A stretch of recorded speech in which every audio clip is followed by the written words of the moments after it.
Hi friends, welcome back to my channel. నేను మీ అరుణ. ఈరోజు మన వీడియోలో స్కిన్కి హెయిర్కి చాలా మంచిది. రైస్లో రోజుకు ఒక్క స్పూన్ వేసుకుని తిన్నామంటే ఎన్ని హెల్త్ బెనిఫిట్స్ ఉన్నాయో చెప్పలేము. అలాంటి పౌడర్ కరివేపాకు పౌడర్.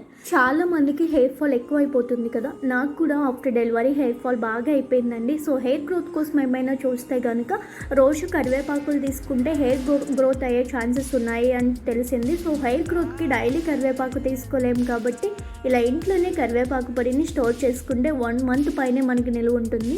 ఇలా రైస్లో ఒక స్పూన్ డైలీ వేసుకొని లంచ్ టైంలో కొంచెం గీ యాడ్ చేసుకొని రెండు మిక్స్ చేసి ఒక్క ముద్ద తిన్నామంటే సరిపోతుందండి. ఒక్క స్పూన్ సరిపోతుంది.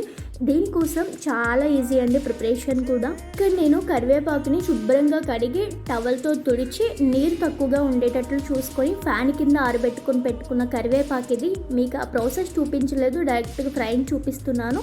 ముందు ఏదైతే చెప్పానో ఆ ప్రాసెస్ అంతా మీరు శుభ్రంగా కడిగి పెట్టుకోండి. కొంచెం తడున్నా పర్వాలేదు. ప్యాన్లో వేసిన తర్వాత ఇలా లో ఫ్లేమ్లో నెమ్మదిగా కలుపుతూ క్రిస్పీగా అయ్యేంత వరకు వేయించుకోవాలి. లో ఫ్లేమ్లోనే గుర్తుపెట్టుకోండి, కలుపుతూనే ఉండాలి. ఇందులో ఎలాంటి ఆయిల్ కానీ వాటర్ కానీ నేను యాడ్ చేయలేదు. డ్రై రోస్ట్ చేసుకోవాలండి. బాగా వేయించుకుంటే మనకి ఎక్కువ రోజులు నిలువ ఉంటుంది. ఇలా క్రిస్పీగా వేయిన తర్వాత ఇప్పుడు దీన్ని ఒక ప్లేట్లోకి తీసుకొని పక్కన పెట్టుకోవాలి. సేమ్ అదే ప్యాన్లో నేను ఇక్కడ 1 కప్పు వరకు కరివేపాకు తీసుకొని దానికి తగినట్లుగానే అంతా చూపిస్తున్నాను. మీరు మీ క్వాంటిటీ ఎంత చేసుకోవాలనుకుంటున్నారో దాన్ని బట్టి మీరు చేసుకోండి. ఇక్కడ నేను 1 కప్పు కరివేపాకుకి ఒక 4 నుంచి 6 ఎండుమిరపకాయలు తీసుకుంటే సరిపోతుంది. 2 టేబుల్ స్పూన్లు శనగపప్పు, 2 టేబుల్ స్పూన్ల వరకు మినపప్పు తీసుకోవాలి. 2 టేబుల్ స్పూన్ల వరకు ధనియాలు, మిరియాలు ఉంటే కనుక ఒక 1/2 టీ స్పూన్ యాడ్ చేసుకోండి. ఆప్షనల్ మాత్రమే. వీటన్నింటినీ డ్రై రోస్ట్ చేసుకోవచ్చు. ఎక్స్ట్రా ఫ్లేవర్ కావాలి అనుకుంటే little bit 1 teaspoon oil అయితే యాడ్ చేసుకొని మంచిగా రోస్ట్ చేసుకోండి.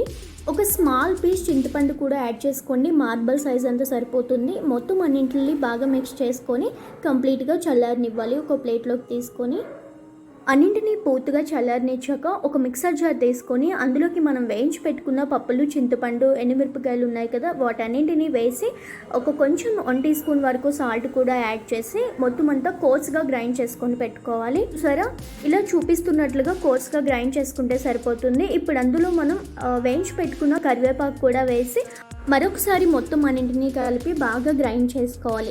మీకు ఫైన్ పౌడర్గా కావాలి అనుకుంటే అలా గ్రైండ్ చేసుకోవచ్చు. లేదు కోర్స్గానే మేము ఇష్టపడతాము అంటే అలా చేసుకోవచ్చు. నేనైతే ఈ విధంగా కోర్స్గా కాకుండా కొంచెం ఫైన్గానే గ్రైండ్ చేసుకొని పెట్టుకున్నాను. ఇందాక నేను గ్రైండ్ చేసుకుంటున్నప్పుడే 5 నుంచి 10 వెల్లుల్లి రెమ్మలు కూడా వేసి మెత్తగా గ్రైండ్ చేసుకున్నాను. మీరు ఒకవేళ అలా ఇష్టం లేని వాళ్ళు వెల్లుల్లిపాయల్ని దంచి పౌడర్లో మిక్స్ చేసుకొని స్టోర్ చేసుకోవచ్చు.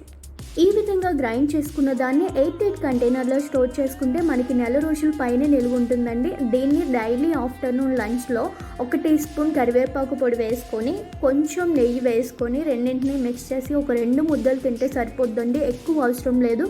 చాలా అంటే చాలా హెయిర్ గ్రోత్ అవుతుంది మనకి. మీకే డిఫరెన్స్ తెలుస్తుంది. అలాగే ఈ కరివేపాకు పొడిని ఇడ్లీ, దోశ, ఉప్మా వంటి టిఫిన్లపై కూడా మనం దీన్ని చల్లుకొని తినొచ్చండి.